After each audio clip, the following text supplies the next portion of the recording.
İngilizce akıcılığını açığa çıkarın. Quora Uzmanlarından Gerçek İpuçları.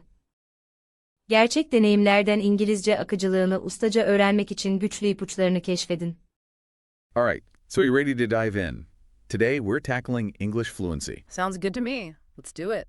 But, we're not talking about those boring textbook methods. We're going straight to the source. Straight to the source. Yeah, real advice, real stories, all from people on Quora. Yeah. People who have actually walked the walk. They've mastered English. Ah, I see. So like a real deep dive into their experiences. Exactly. And whether you're, prepping for a job interview, just trying to improve, or, wanting to travel the world confidently, this is for you.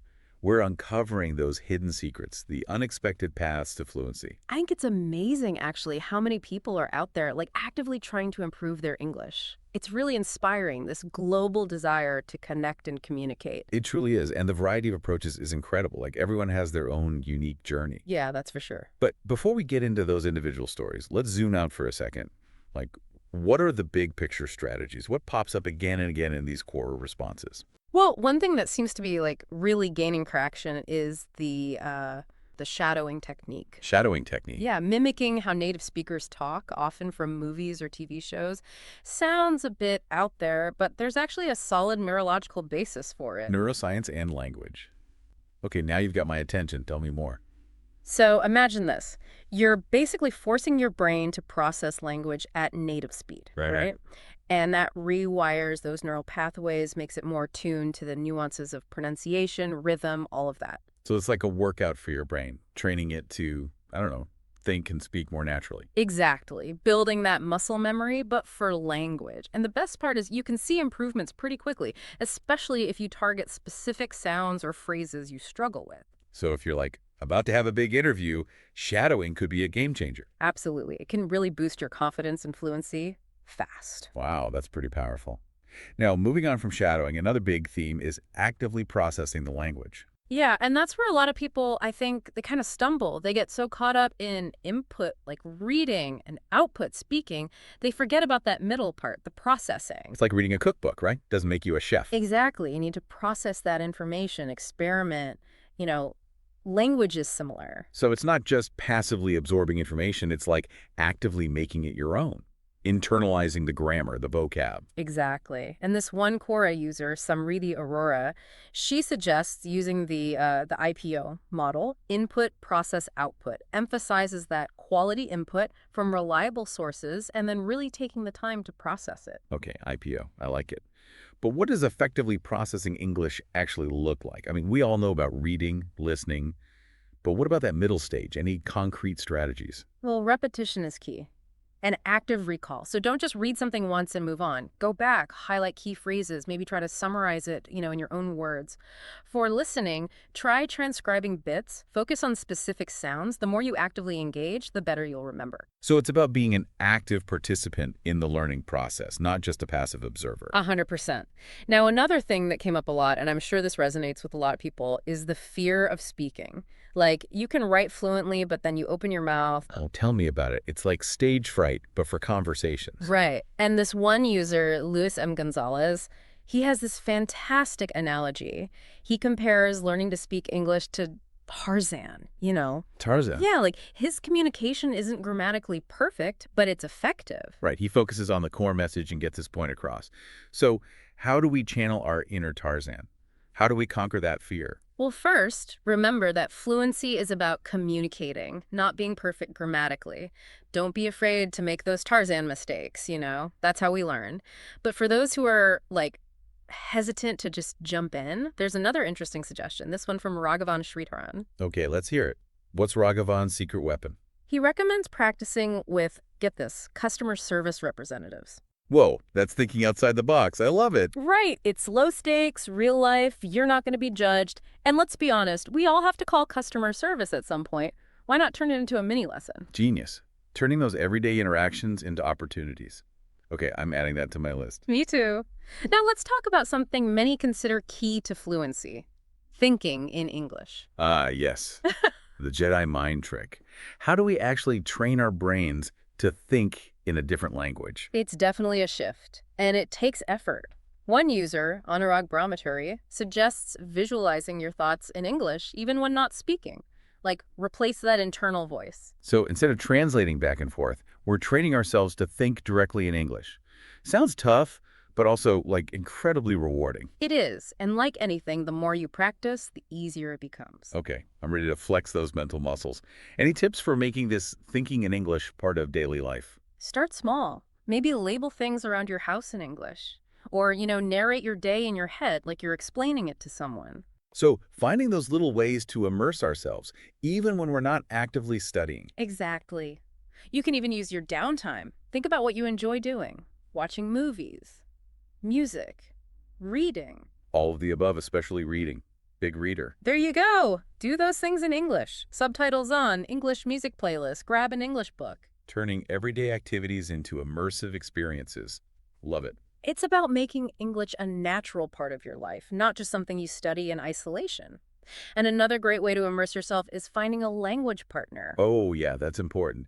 Varshit Dusad, another Quora user, he really emphasized that having someone to talk to share struggles and successes with, makes it more fun, less intimidating. Totally, like a workout buddy, but for language. It's about building that community, that support system.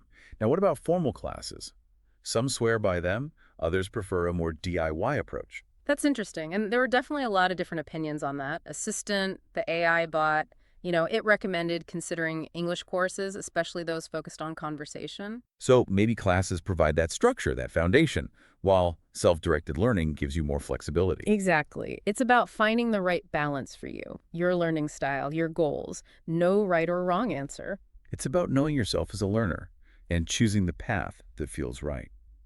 Now, let's shift gears a bit and talk about maybe the most anxiety-inducing part of fluency, pronunciation. Pronunciation, it's kind of like the big scary monster under the bed for a lot of language learners, isn't it? That fear of judgment.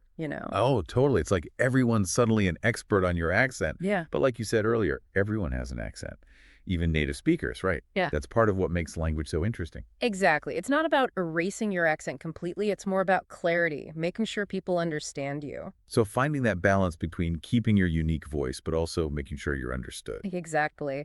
And one of the best ways to improve pronunciation, I think, is becoming aware of those specific sounds that trip you up. Recording yourself can be super helpful for that. Ugh, I know, right? It's so cringy hearing your own voice, but also kind of eye-opening. It is, because you can really hear how you sound and then compare it to like a native speaker. And there are so many resources online now, for practicing those tricky sounds. Yeah, all those pronunciation guides, tutorials, even games. It's actually kind of fun. But pronunciation isn't just about individual sounds, right? There's also intonation, the music of language. That can totally change the meaning of a sentence. Oh, huge point. Intonation is so important. It's like how we use our voice to express emotion, emphasis, all those subtle things. And mastering intonation makes such a difference. You sound so much more natural, more fluent.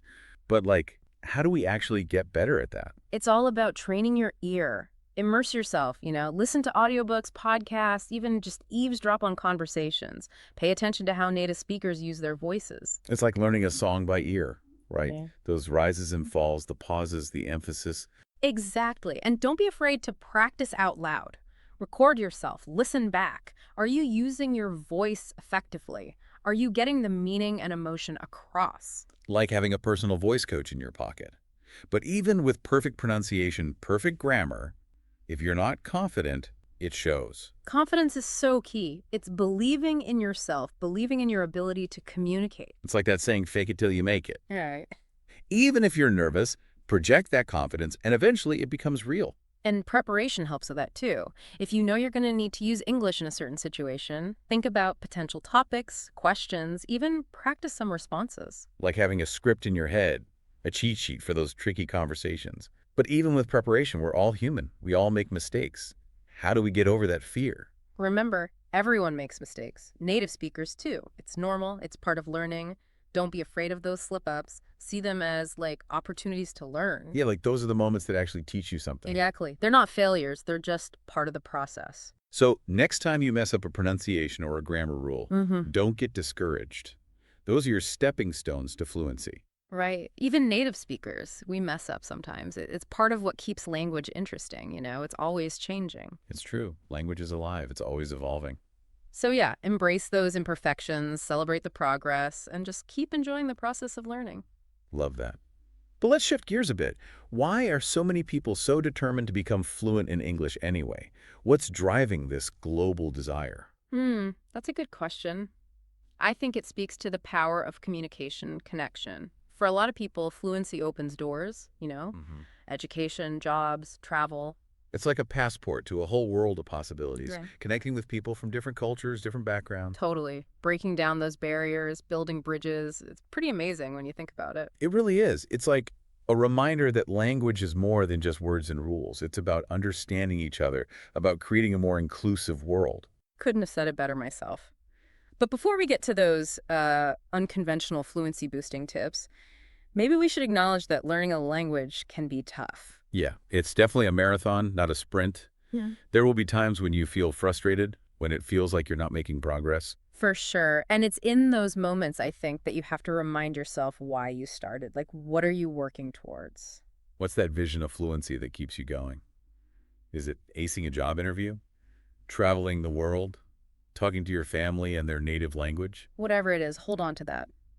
And don't be afraid to get support. Yeah, find those language partners, online communities, those resources that keep you motivated. We're not alone in this, There are so many people out there learning languages, facing those same challenges, celebrating those same victories. It's like a global community of learners, united by that desire to connect, to communicate. And that's beautiful, right?